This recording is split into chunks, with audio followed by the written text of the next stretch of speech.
Bismillahirrahmanirrahim. Oke, mari kita saat ini berbicara tentang bisnis. Saya kira membahas bisnis. Mari kita berbicara tentang etika bisnis dalam perspektif tasawuf. Sebelum kita membahas hal itu, pertama yang ingin saya tekankan, tidak ada yang salah bagi anak Thariqah untuk berbisnis.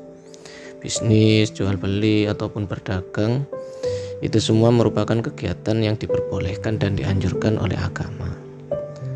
Jadi dalilnya sudah sangat jelas. Wa halallahu al-bai'a wa harrama riba. Gusti Allah itu menghalalkan bisnis dan mengharamkan riba.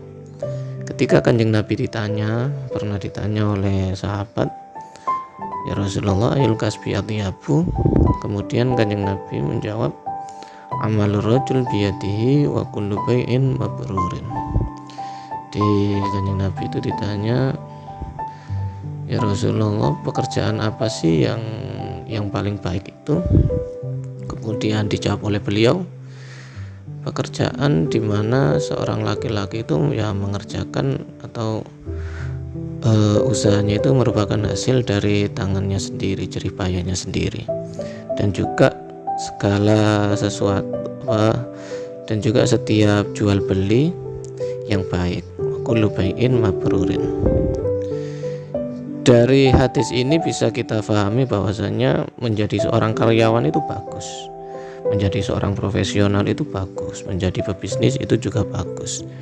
Jadi jangan merasa karena sama ini seorang pebisnis kemudian meremehkan pekerjaan seorang karyawan, meremehkan pekerjaan seorang profesional, tidak.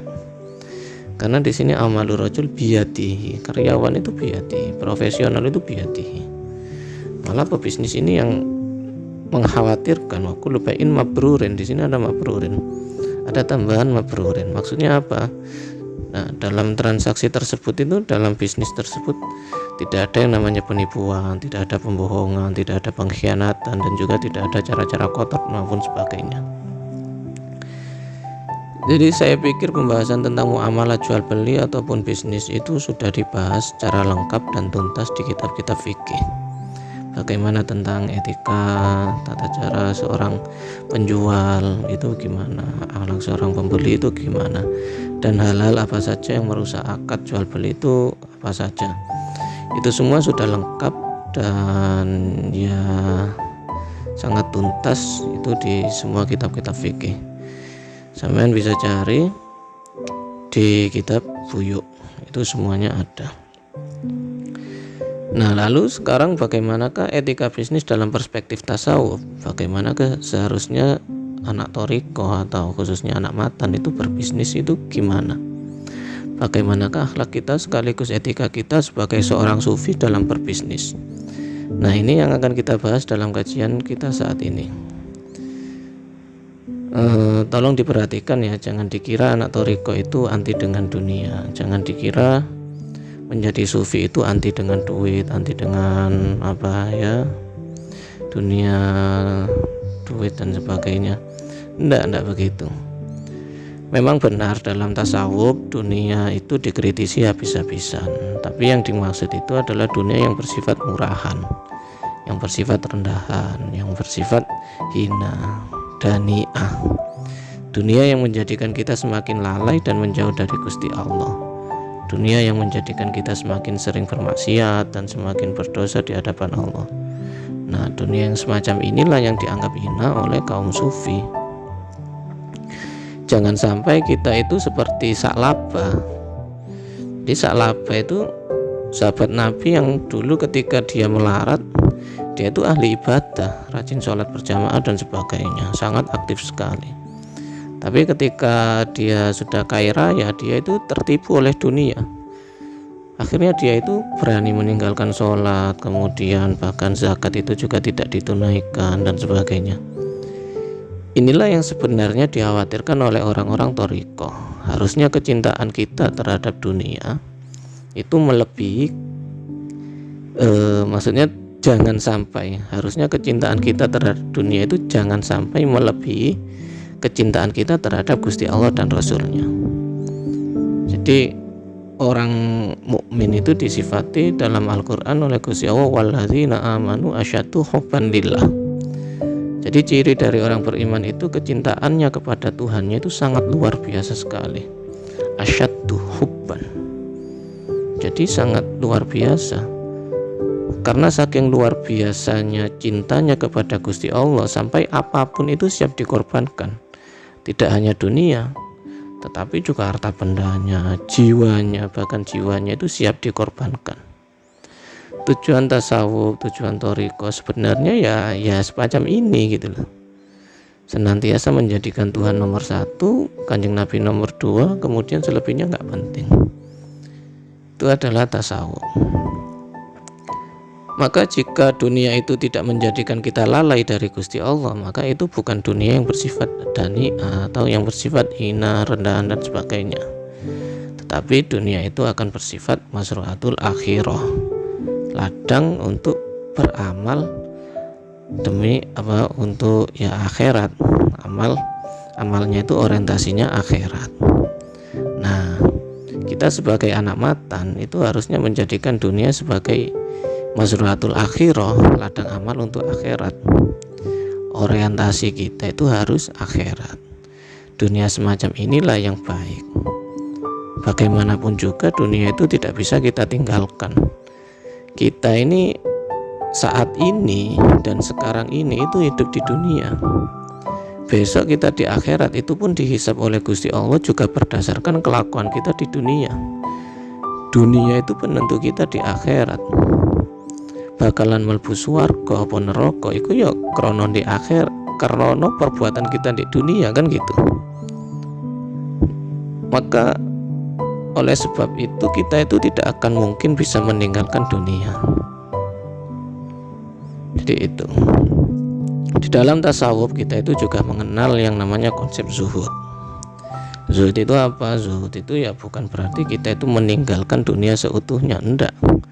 Bukan berarti dengan menjadi seorang sufi kemudian bayat thariqah terus gak gelem kerja. Mari ngono mau mbek duit, fokus ibadah tok, wiritan tok nang guwa, nang kamar tok, nang masjid tok. Enggak semacam itu ya, orang ngono loh. Zuhud itu bagaimana kita bisa mengendalikan dunia, bukan malah dikendalikan oleh dunia. Zuhud itu bagaimana kita menjadikan dunia tetap dalam genggaman tangan kita, tidak sampai masuk ke dalam hati kita. Kalau bisa ya bukan hanya sekedar genggaman, tetapi dunia itu harus selalu berada di bawah telapak kaki kita. Ada sebuah quotes dari seorang sufi, itu bunyinya semacam ini: laisal kamil man sadara anhu anwa'ul karomat wa innamal kamil alladzi yaq'adu bainal khalqi yabi'u wa yashtari ma'ahum wa tazawwaju wa yakhtalatu bin nas wa la yughfilu 'anillahi lahzatan wahidah wa la yughfilu 'anillahi lahzatan wahidah. Definisi seorang yang kamil, wong sing kamil iku sing kepiye? Wong sing kamil iku bukan wong sing duweni macam-macam karomah, bukan dia yang tampak memiliki banyak karomah, sing iso ngene, iso ngono, sing iso mumpul lah, iso ngilang lah, iso opo, sing sakti dan sebagainya. Ndak. Seorang kamil itu bukan yang semacam itu. Seorang yang kamil itu adalah orang yang berakad dengan sesama manusia, berinteraksi dengan sesama makhluk. Mereka itu juga berjual beli, berbaur dengan manusia, yo rapi, yo kerja. Namun hatinya itu tidak pernah lupa dari ingat kepada Gusti Allah. Sretaya ora, sebentar saja tidak. Gitu. Eling terus, hati ini digawe zikir terus, gak tahu pedot. Nah, ini yang disebut dengan kamil. Makanya kita itu kan sering mendengar mursyid kita itu dawuh, wiritan nang masjid itu gampang le. Ning gua iku gampang, sing angel iku apa? Sing angel wiritan ning pasar. Nah, semacam itu. Tantangan anak thariqah itu yaitu bagaimana dia itu bisa zikir dalam kondisi apapun, dimanapun, dan ya kapanpun gitu. Maka orang-orang semacam ini itu kemudian dipuji oleh Gusti Allah dan mereka senantiasa diberi cahaya. Fi buyutin adzinallahu an turfa'a wa yudhkaru fiha ismuhu yusabbihu lahu fiha bil ghuduwi wal asal. Jadi Jadi di rumah-rumah di sana telah diperintahkan oleh Gusti Allah untuk meninggikan, untuk memuliakan dan juga menzikiri nama-namanya. Tidak hanya itu, dan juga mentasbih atau mensucikan namanya di waktu pagi dan petang. Rijalun la tulhihim tijaratun wala bai'un an dzikrillah wa iqamis shalah wa ita'iz zakah yakhafuna yauman tataqallabu fihil qulubi wal absar. Di mana orang tersebut itu tidak dilalaikan, la tulhihim tijarah. Jadi bisnisnya itu tidak melalaikan dia dari mengingat Allah, tidak menjadikan dia lalai dari zikir kepada Allah, dan juga dia tetap melaksanakan sholat, menunaikan zakat dan sebagainya. Itu kita jual beli, kita dagang, kita bisnisan boleh, monggo, ayo kita kaya bareng-bareng, sugih bareng-bareng. Tetapi ada rambu-rambu di sini, la tulhihim tijaratun wala bai'un an dzikrillah. Bisa ndak sih bisnis itu tidak melalaikan kita dari zikir kepada Allah? Bisa ndak sih perdagangan tersebut itu tidak melalaikan kita dari sholat, tidak melalaikan kita dari zakat dan kewajiban-kewajiban syariat yang lainnya? Nah, inilah salah satu etika bisnis dalam pandangan tasawuf. Jangan sampai bisnis yang kita geluti itu melalaikan kita dari zikir kepada Allah. Tuh. Lalu rambu-rambu selanjutnya dalam etika bisnis perspektif tasawuf adalah jangan sampai tulul amal, panjang angan. Sampeyan tidak akan pernah menemui seseorang yang panjang sekali angan-angannya kecuali pada diri seorang pebisnis. Pebisnis itu angan-angannya tahu, cita-citanya ku melip tahu kur. Wis pokoknya gak pebisnis itu nggak kira koyo ngene gitu. Mari omset ratusan ewu, mari target jutaan. Setelah jutaan sudah tercapai, narjet mana puluhan juta wis tercapai, ratusan juta tercapai, miliaran tercapai, triliun tercapai, terus kayak ngono. Gak ono mandeke. Wis duwe bisnis siji kepengin duwe maneh, buka cabang maneh, duwe cabang maneh, buka cabang lagi misalkan 2 cabang, habis 2 3, mari 3 4. Duwe bisnis A gawe maneh bisnis B, gawe rencana-rencana, gawe planning. Kan ono mandeke. Itu namanya tulul amal, terlalu banyak angan. Yuk gak ilok. Dalam dunia tasawuf terlalu mentadbir kehidupan duniawi itu enggak boleh. Makanya dalam hikam itu dikatakan arih nafsaka minat tadbir. Fama qoma bihi ghairuka angka la takum bihi li nafsik. Istirahat kan gitu. Arih ngasusi gawe opo sih awakmu iki kok terlalu bingung ngatur-ngatur urusan dunyamu sampai awakmu lali gak mikiri belas akhiratmu. Kan gitu. Dunyamu iku wis ana sing ngatur, Cong. Gawe opo awakmu iki ngatur-ngatur barang sing wis ana sing ngatur. Harusnya kudune awakmu iki kan bukannya gawe planning duniawi, tapi bikinlah planning ukhrawi atau bikinlah planning untuk akhiratmu. Di sini Ibnu Athaillah As-Sakandari beliau memakai bahasa arih, istirahat, ngasuh sik laut. Sebetulnya mentadbir urusan dunia itu diperbolehkan, tapi tadbir dalam hal apa gitu loh. Kanjeng Nabi saja pernah tahu at-tadbir nisful ma'isyah. Bahkan ada juga redaksi yang lain at-tadbir nisful aish, mengatur kehidupan itu merupakan sebagian dari ma'isyah atau mencari penghidupan. Tadbir di sini jenis tadbir yang diperbolehkan.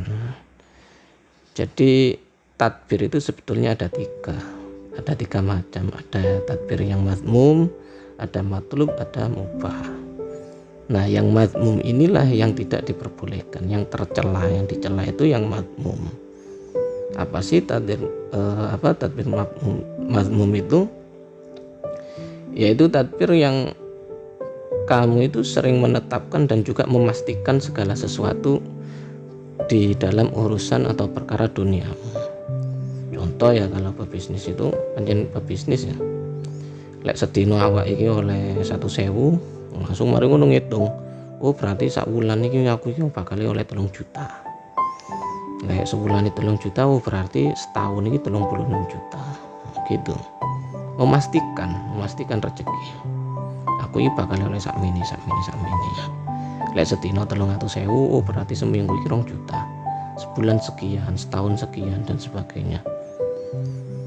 Jadi sebetulnya bisnis itu gak ada yang pasti, Jong. Hanya karena kamu hari ini dapat 200.000, belum tentu besok itu juga akan sama 200.000. Iso-iso aja meneh awakmu iku malah rugi 500.000, besoknya lagi malah rugi 1 juta. Ngarakon iya gitu loh. Jadi kita itu dilarang gemar memastikan segala sesuatu, khususnya dalam rezeki.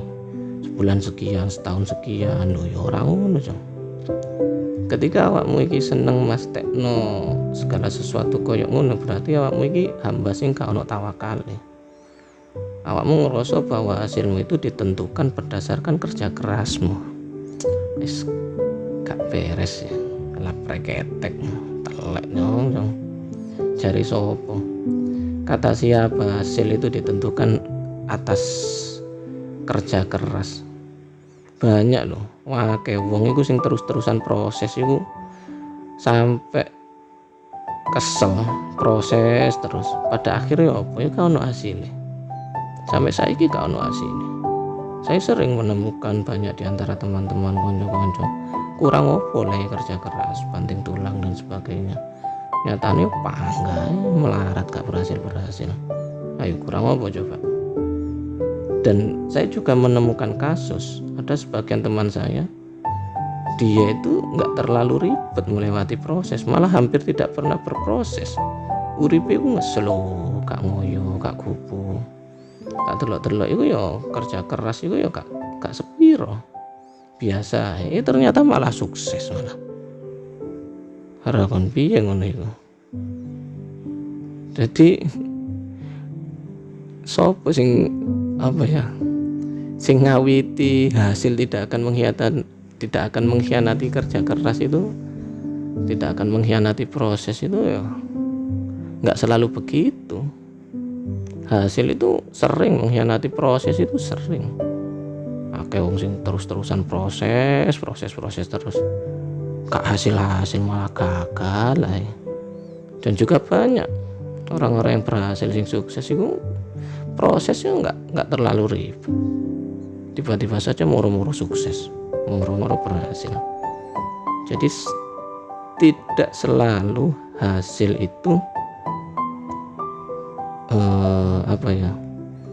ya sesuai dengan proses, enggak semacam itu. Makanya tadbir itu harus dibarengi dengan tawakal. Konsep tawakal dalam tasawuf itu ojo mbok delen ning mburi tok. Enggak semacam itu. Tawakal itu harus ada di depan, di tengah, dan di belakang. Makanya di awal itu niat kita itu harus ditoto, harus ditata terlebih dahulu. Awak dewi kerja itu tujuannya apa? Oh ibadah, oke. Krono kerja itu ibadah. Kerja itu juga bagian dari ibadah, ya wis bismillah wis lek ngono aku tak kerja. Akhirnya aku ndonga. Di awal iku wis ndonga wisan, bismillah tawakkaltu ala Allah wala haula wala quwata illa billah. Bismillah Gusti kula tawakkaltu mateng panjenengan, la haula wala quwata illa billah. Tidak ada daya upaya dan kekuatan kecuali sebab pitulungi panjenengan. Bi quwwatillah, sebab kekuatan di panjenengan, bi masyiatillah, sebab kehendak panjenengan, bi i'anatillah, bi haulillah dan sebagainya. Dadi di awal iku awakmu wis iso niat koyo ngene, hebat sekali ya, sangat hebat sekali. Karena apa? Niatul mukmin khairum min amalihi. Niatnya orang iman, orang yang beriman itu jauh lebih bagus dari amal perbuatan itu sendiri. Karena apa-apa itu ya tergantung niatnya. Innamal a'malu binniyat. Innamal likulli imri'in ma nawa. Kabeh ngono apa cari niate, Jong. Kedudukan niat itu jauh lebih tinggi daripada amal. Niatmu bener, andaikan amalmu itu nggak terrealisasi, amalmu gagal, itu gak masalah, orang masalah. Tapi jika niatmu salah, amalmu bakalan percuma, musbro, sia-sia, kau nak gunane bisa. Nah itu pentingnya niat. Di awal kamu ketika sudah tawakal, kemudian terus di tengah, sepanjang perjalanan awakmu ngamal, sepanjang perjalanan kamu ikhtiar, kamu ya kudu tawakal bisa, harus pasrah. Allahumma la mani alima a'taita wa la mu'tiya lima mana'ta wa la radda lima qadaita wa la yanfa'u dzal jaddi minkal jadd. Kan gitu. Doa yang sering kita baca setelah sholat. Gusti mboten wonten sing saged nyegah lek jenengan badhe maringi kula. Lan mboten wonten sing saged maringi kula rejeki lek sampun jenengan cegah. Sedanten niku berjalan atas kodok lan kodari panjenengan Gusti. Nah, semua itu berjalan sesuai dengan yang sudah jenengan tetapkan. Wala radda lima qadaita. Tidak ada seorang pun yang bisa menolak ketetapan panjenengan. Akhir ketika sampai di sini wis tutuk kene, kamu bakalan tenang. Hatimu bakalan anteng, hatimu akan serasa damai, ora bingung. Kan gitu.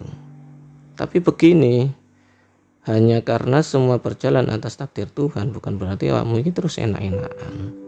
Bukan berarti terus awakmu iki gak lapo-lapo, gak ikhtiar blas. Maruna awakmu ngene, halah gak lali rezeki ku wis ana sing ngatur. Wis ngoles ae lah.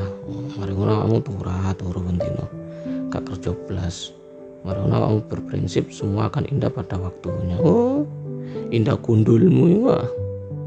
Ojong tangi, ojong turumu kemiringan. Indah apaan ya, telekmu wah indah. Konsep tawakal itu tidak semacam itu. Tawakal itu diibaratkan oleh Kanjeng Nabi itu semacam manuk sing budal isu-isu dalam keadaan lapar, mulih dalam keadaan kenyang. Itu tawakal. Jadi tawakal itu burung berangkat ya kan, dalam keadaan lapar, pulang dalam keadaan kenyang. Itu tawakal. Loh, manuk ae lho sik kober mumbul, sik kober budal, dilalawakmu sing menungso malah gak lapo-lapo. Ya keliru kabeh. Iku jenenge ikhtiar. Awak dhewe iki ya kudu ikhtiar koyo manuk iku. Wong manuk ikhtiar, wong maning menungso harusnya jauh lebih dari itu gitu. Konsepnya itu begini loh. Jadi sehubungan dengan tawakal ya. Karena kita tidak tahu takdir apa yang berlaku atas diri kita, maka kita berikhtiar sebaik mungkin, bekerja sekeras mungkin, persembahkan usaha atau ikhtiar kita yang terbaik. Nah, awak dewe iki berharap mudah-mudahan dengan ikhtiar yang sebaik mungkin kita juga akan mendapatkan hasil terbaik. Nah, gitu. Tetapi ada tetapinya, karena kita sadar bahwa sekeras apapun kita berikhtiar, sekeras apapun kita berusaha, kita tidak akan mampu merobohkan dinding takdir Tuhan. Maka disitulah kita bertawakal. Disitulah kita pasrah ning Gusti Allah. Sawabikul himam la tahkiru aswarul aktar.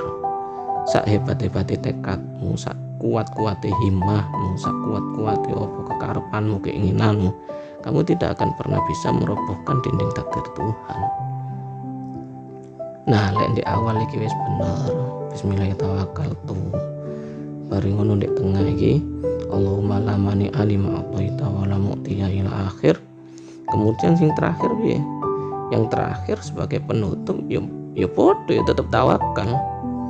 Akhirnya kalau mengucap wa ufawwidu amri ilallah innallaha basirun bil ibad. Tuhan, aku sudah melakukan apa yang sanggup, apa yang bisa aku lakukan. Aku sudah melakukan sebisa saya. Selanjutnya aku pasrahkan semuanya padamu Tuhan. Kula masrahaken urusan kula, perkara kula dumateng panjenengan Gusti. Jenengan sing luwih pirsa, jenengan yang lebih tahu, jenengan yang jauh lebih tahu terhadap hamba-hambane panjenengan iki. Andai kan kula niki jenengan tamal gagal niku nggih hak panjenengan. Saya sadar bahwa ikhtiar saya itu mungkin ya kurang maksimal, maka saya akan mencoba kembali, akan bekerja keras lagi. Andai kan kula niki jenengan tamal sukses, berarti jenengan niki nggih pangeran sing welas banget. Innallaha rahimun wadud. Kula sadar sebetulnya usaha kula, ikhtiar kula niki cak temen ini kurang maksimal, Gusti. Jadi hasil yang saya dapatkan sebetulnya sangat tidak sepadan dengan ikhtiar kula. Jenengan ini sangat baik hati sekali, sangat baik sekali gitu. Tuhan yang maha baik banget terhadap hambanya. Nah, inilah konsep tawakal, inilah konsep tafwid. Sebetulnya saya masih bingung membedakan antara tawakal dan tafwid ini piye. Jujur saya masih bingung. Karena apa? Karena saya sudah sowan ke kiai-kiai, tak takok nih, yai bedane tawakal mbek tafwid itu kepiye. Tapi jawaban dari beliau-beliau semua itu belum ada yang memuaskan. Saya bingung gitu loh. Aku yang buka kitab-kitab, kemudian saya lihat-lihat itu ya ternyata koyane podo ae. Malah ada yang berpendapat bahwasanya tawakal ada yang berpendapat tafwid itu lebih tinggi dari tawakal. Lek tawakal itu butuh ikhtiar, sedangkan tafwid itu enggak ikhtiar blas. Contohnya itu kayak kisahnya Nabi Ibrahim sing ketika ape diobong wong kafir. Ketika Nabi Ibrahim itu dicancang ya kan, kate diobong, kemudian Nabi Ibrahim tenang-tenang ae. Gak lapo-lapo, ya ora ndonga, gak kepengin dislametno ya. Gak ikhtiar pengin ucul, ya wis gak lapo-lapo. Meneng dikapak-kapakno meneng ae. Sampai ditakoni malaikat Jibril. Ibrahim, kamu ini kok nggak kok nggak berdoa? Apa kamu ini tidak memiliki permintaan kepada Tuhan? Gak pingin dungo pingin diselametno ta apa ngono gitu. Jawab Nabi Ibrahim, kawe apa Ibrahim? Gusti Allah wis ngerti, wis paham kondisine apa nih, kawe apa aku dungo malah gitu. Nah, itu ada yang bilang tafwid itu semacam itu. Jika memang tafwid semacam itu, berarti kita ini belum levelnya, Cong. Yopo-yopo kepasrahan kita harus diiringi dengan ikhtiar resik. Gak iso menerima pasrah kayak Nabi Ibrahim. Itu levelnya Nabi. Kita ini bukan Nabi, hamba biasa. Tapi jika tafwid dan tawakal itu sama saja, maka tawakal itu tak telengar, tafwid tak telemburi. Di awal awak dhewe ku bismillah tawakkaltu ala Allah, di mburi wa ufawwidu amri ila Allah. Nah, lek tak pikir-pikir koyo sih enak gini. Lebih baik saya ikut pendapat yang tafwid dan tawakal itu sama saja, wis anggap aja podo ae. Nah, selama dalam mentadbir sesuatu itu kita barengi dengan tawakal, kita barengi dengan tafwid, itu nggak masalah, Cong. Memasrahkan segala sesuatu pada takdir itu sing bener pancen ngono. Supaya apa? Ya supaya kita ndak sumpek, supaya kita nggak khawatir, supaya hati kita tetap tenang, gak gelisah, gak cemas, gak takut dan sebagainya. Awakmu kok iku ya ora ngamuk, gak pegel nang Gusti Allah. Wong iku kok gak gelem tawakal, iku bahaya sekali. Kenapa? Karena dia itu berpotensi tidak akan percaya pada kodok dan qadar. Dia akan merasa hasil pencapaiannya itu merupakan hasil dari kerja kerasnya. Dia mengukur keberhasilannya itu dengan usahanya. Pokoknya aku kerja keras, aku pasti berhasil. Wis ngono iku prinsipnya. Ya padha koyo emang iku, hasil dan proses mang iku. Hasil tidak akan mengkhianati proses. Ketika awakmu terus-terusan berproses, tapi hasilmu itu tidak sepadan dengan prosesmu, awakmu pasti mangkel. Makanya jangan berprinsip semacam itu. Pasti pegel awak. Wong koyo ngene bahaya banget. Kenapa? Karena wong koyo ngene iki jika dia sudah berusaha keras kok dilalah gagal, rencananya gak terrealisasi, maka dia akan marah, dia akan muak, gak terima. Dia juga berpotensi melakukan berbagai macam cara supaya dia itu berhasil, supaya semua berjalan sesuai dengan apa yang ditadbirkan, sesuai dengan apa yang sudah direncanakan.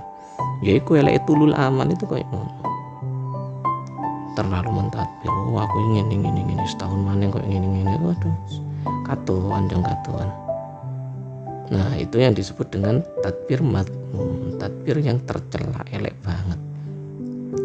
Lalu tadbir yang baik itu seperti apa? Yaitu tadbir yang diiringi dengan tawakal dan tafwid. Itulah yang nggak masalah. Sing jenenge wong bisnis iku ngono ya kudu dipikir, Jong. Ya kudu di planning. Gak iso wong bisnisan iku ujug-ujug nggak bisa.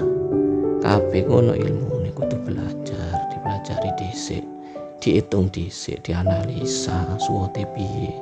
Kemudian diproyeksikan ya toh. BEP ini piye, berapa bulan, berapa tahun. Kemudian kira-kira pasarnya ini gimana, potensinya gimana, apakah semakin prospek atau gimana. Nah, kemudian nanti jasa kita ini kita tawarkan kemana. Jika itu berupa barang ya tak tol ning sopo. Nah, ini semua bagian dari tadbir. Orang masalah, nggak masalah selama semuanya itu nanti pada akhirnya kita pasrahkan kepada Tuhan gitu. Harus diimbangi dengan tawakal. Oke, kita sudah berencana, wis nge-plan begini begitu dan sebagainya. Andai kan memang digawe sukses, kayak berhasil, ya berarti alhamdulillah. Awak dhewe kudu sadar keberhasilan itu bagian dari nikmat dari Gusti Allah. Iku ngono min fadlillah. Seandainya digawe gagal ya wis. Ya apa kepiye maneh? Awak dhewe wis berencana wis koyo ngene wis ngene. Ternyata gagal ya wis. Ya apa? Saya itu sering bisnis gagal, bisnis ini gagal. Setelah ini wis wae. Saya itu mencoba berbagai macam bisnis. Ya sering gagal. Jangan dikira saya bodoh, ora. Tak pikir, sudah saya perhitungkan secara matang ini. Ternyata wis gagal. Ya wis takdir. Wis kok repot. Ya wis ngono iku. Karena yang namanya bisnis itu rugi itu pasti, untung juga pasti. Jadi gitu. Nah, maka dari itu nek wis gagal ya wis kepiye maneh gitu loh. Berarti iku ngono takdir. Dan kita dengan hal-hal semacam itu nggak usah terlalu risau, nggak usah terlalu susah, nggak usah putus asa. Dan kamu jangan terlalu menyalahkan dirimu sendiri. Krono apa? Krono kabeh ngono wis diatur mbek Gusti Allah.